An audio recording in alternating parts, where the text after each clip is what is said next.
Hey, what's up, you guys? My name's Peyton. I'm in the ND and research program. Dr. Walton approached me to do this finance mini-series, and I thought, hey, this could be a cool opportunity to learn a new skill set. But also, I don't think I'm alone when I say I've been taking science classes for the last 10 years, and I could really use more information about how to manage and optimize my personal finances. So in this mini-series, we're gonna talk about actionable things you can do today to grow your money and set yourself up for financial success. And I'm really excited to introduce you guys to my friend Ross. Ross Narloch, he's been in the health industry for the last 15 years as a pharmacist, and he's gone to grad school, he's taken out the student loans, and in that time period, he's gained so much knowledge on building habits, long-term gratification, investing, and knowing how to optimize your money. And he's so excited to share that knowledge with us today. So in this first episode, we're gonna be going over why it's so important to take control of your finances, different ways you can earn money, where you can put your money, and how you can make money by doing absolutely nothing, which sounds so good to me as a student because I really don't have that much extra time to be out making money, and if there's a way I can do it without doing anything, I'm all in. So check it out, you guys. Well, welcome, Ross. Thank you so much for joining us in this mini series. We're so excited to have you talk to us about these questions. Now, the first question I want to ask you is, why is it so important to take control of your finances? Yeah, for sure. So I like to think of money as a token that you can use to exchange for time or for different things that you do in your day-to-day life, like like your living expenses, traveling, food, etc. But the goal of taking control of your finances is to empower you to do what you want to do and when you want to do it. And when you're not saving or investing or really focusing on your finances, you just tend to circle the wagon and you don't really get to that point where you can actually exchange the money for the things that you truly want to do in your life. And it's a very wonderful place to be in when you get there. So if we're using this time right now to work hard and we're growing our money in the right way, you're saying we can kind of buy back this time in the future. So Sure. I'm wondering, how are you kind of utilizing this framework for yourself? Sure.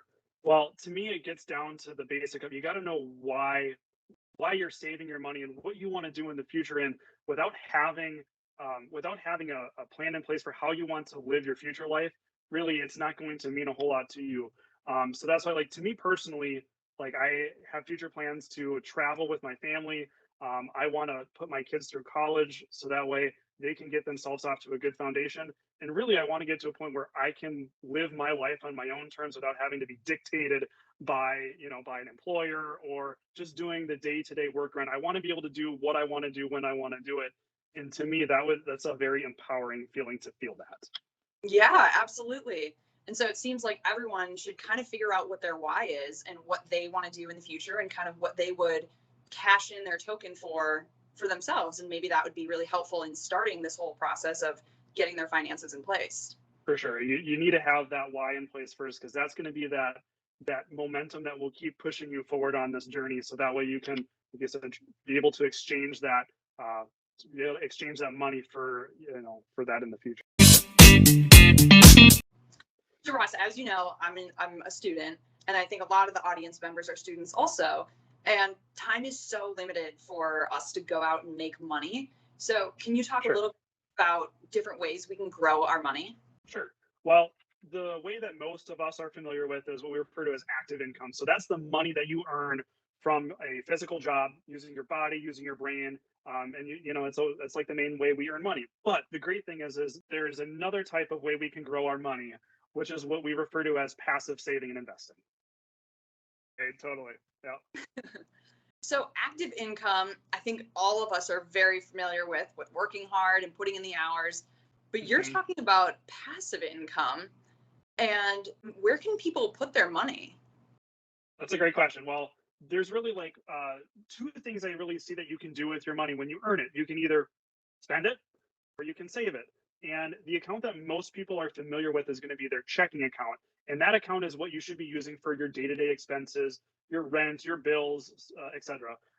But that money is liquid or easily accessible. But there's one major flaw in a checking account, and that's that the money that's in that account is not working for you at all. It's literally just sitting there.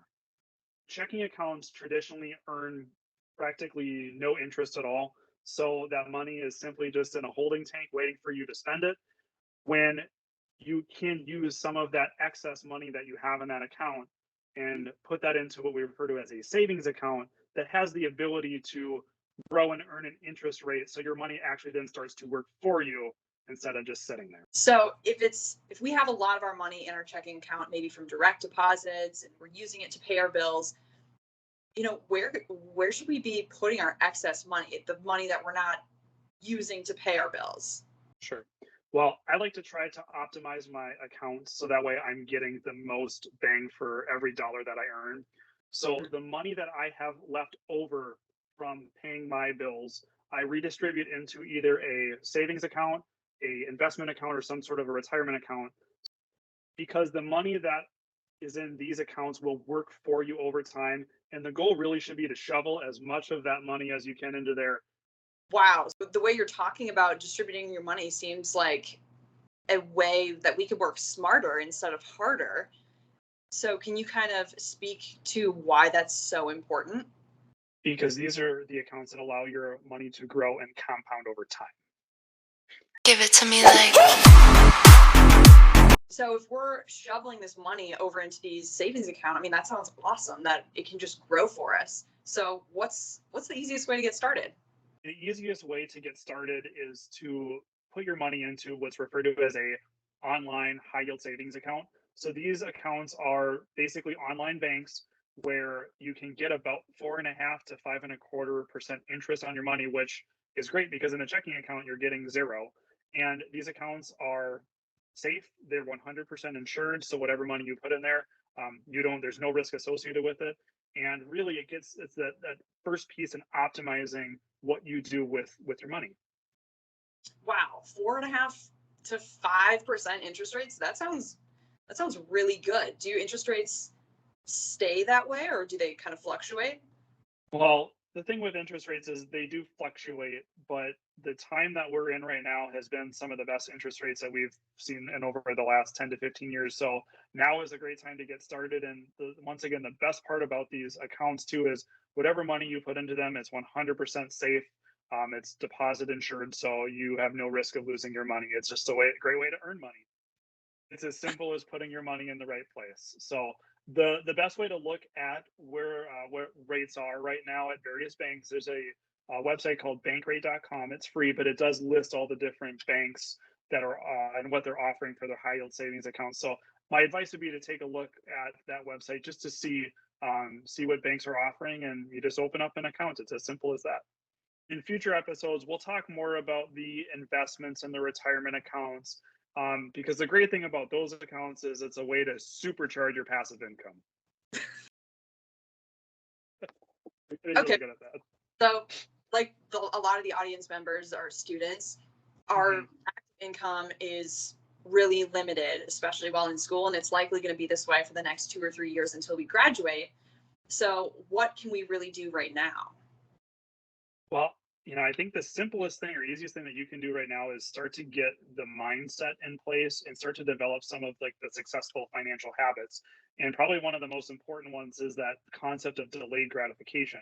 So, it takes time to build and grow your money, but you have to start somewhere. And, even though you're in school right now and you don't have a lot of excess income, something you could do would be, take $10 out of your checking account each month and then put it into one of these high yield savings accounts, but create the pattern or the habit of setting it aside every month. So that way you're already getting it in place. So when you get to the point where you get out of school and you're starting to earn that active income, you already have the habit in place, but you'll just be able to start contributing more of that money into that account to the point where at that point you're going to be able to supercharge it and just earn a lot more on that money. Yeah, okay. I think that's something I can do. I can cut back on a couple Starbuckses here and there. Okay, Ross. So we kind of covered a lot of things today, but what are your takeaways? What do you want people to take away? I think the thing that we all need to think about first is you have to know why or saving your money and what you're going to be doing with that money down the road. Without your why, not all this is meaningless. And secondly, you have to make sure that you're doing what you can do to optimize where you put your money. So that way you're getting as much of that money working for you as possible.